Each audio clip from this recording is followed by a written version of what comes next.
Нема да се одданочуваат до влезот на Македонија во Унијата. Одданочувањето на приходите од камати требаше да стартува од 1 јануари следната година, но за да се стимулираат граѓаните и фирмите повеќе да штедат, според министерот Ставревски, државата се откажува од 20 милиони евра приход годишно. Штедните влогови нема да се одданочуваат до влезот на Македонија во Европската Унија. Наместо од идната година, владата со нов рок ги стимулира граѓаните и фирмите да го зголемат штедењето, а банките да обезбедат стабилност за да го финансираат стопанството. Со измените во Законот за персонален данок, кои биле донесени на последната седница, владата се откажува од околу 20 милиони евра сигурен приход.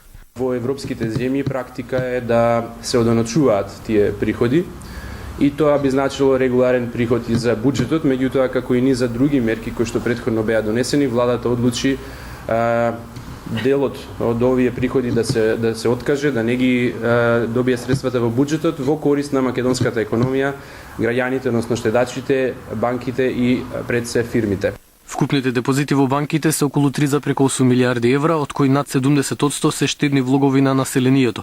Споредено со истиот период лани, тие се зголемени за 9%, но сепак темпото е намалено во однос на претходниот квартал. Според податоците на Народната банка, во третото тромесече вкупните депозити на граѓаните пораснале за 1,4%, што е за половина помалку од претходниот квартал.